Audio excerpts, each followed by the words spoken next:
proses yang sudah berjalan, penyidik saat ini sudah melaksanakan penyelidikan, sudah memeriksa beberapa saksi, baik itu saksi pelapor dan beberapa orang saksi.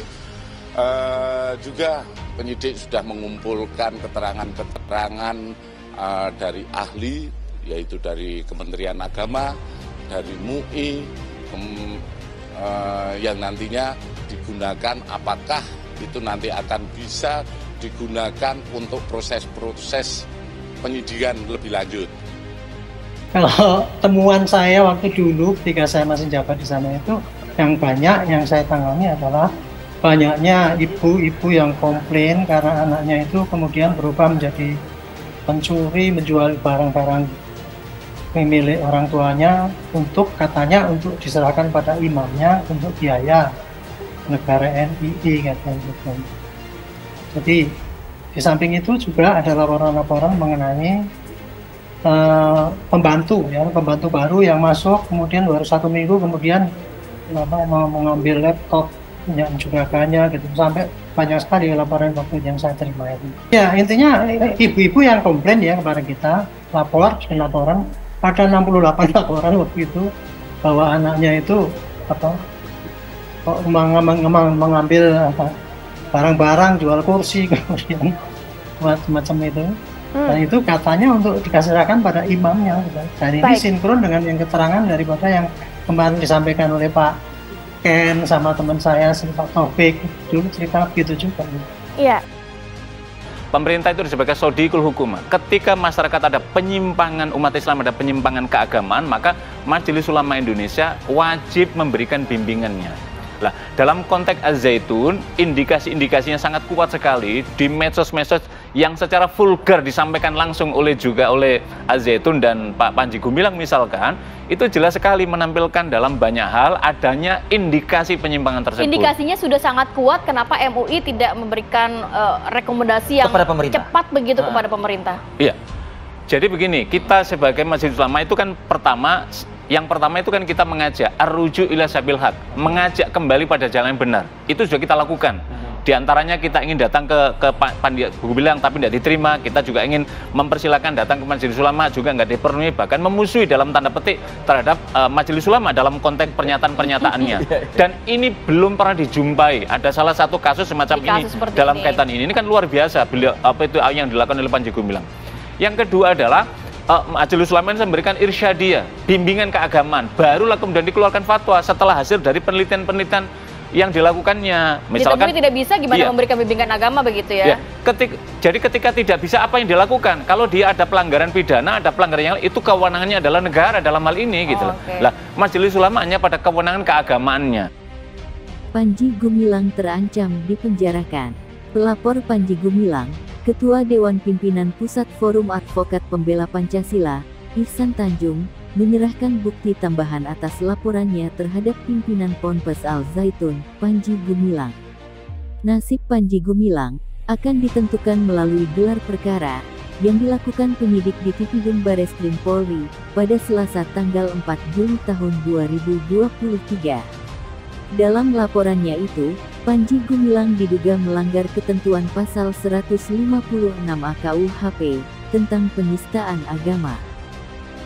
Ya, tepatnya mungkin di pasal 156A ya, dan dalam catatan sejarah hukum kita, khususnya kaitan dengan hukum pidana, beberapa kali pasal ini juga sudah pernah digunakan dan kemudian berakhir di penjara begitu ya. Nah, dalam konteks ini tentunya kita akan melihat bukti terlebih dahulu. Digital evidence yang dimiliki dalam hal rekam jejak yang disampaikan lewat media, kemudian juga perbuatan-perbuatan yang dirasa bersinggungan atau ada penyimpangan ya.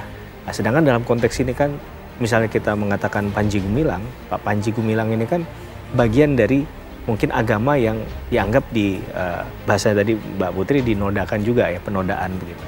Nah, ini kan menjadi lebih aneh lagi kalau memang terbukti misalnya unsurnya, kemudian katakanlah alat buktinya memenuhi minimum 2 alat bukti, tapi tidak diproses secara hukum. Sekali lagi Panji Gumilang adalah notabene dalam ini kan kita katakan sebagai Muslim begitu ya. Sedangkan agama mereka yang melaporkan itu adalah Muslim juga. Sehingga dalam hal ini tentu sebenarnya lebih mudah untuk melihat apakah yang disampaikan oleh calon tersangka, jika memang ini naik ke proses penyidikan, apakah sudah memenuhi unsurnya atau tidak.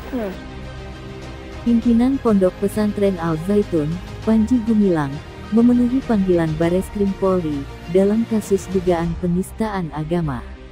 Panji Gumilang hadir dalam panggilan pertamanya, Senin, tanggal 3 Juli tahun 2023 di Bareskrim Polri.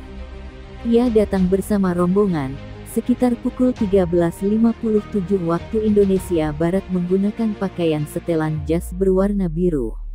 Panji Gumilang dinilai menistakan agama Islam, karena memberikan ajaran yang diduga menyimpang di Ponpes Al Zaitun.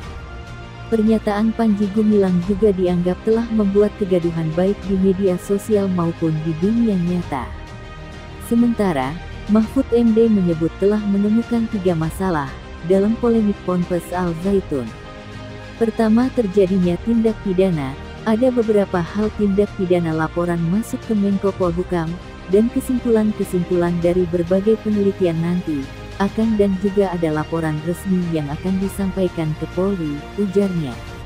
Masalah kedua adalah pelanggaran administrasi yang dilakukan oleh Yayasan Pendidikan Islam yang menaungi Ponpes Al Zaitun.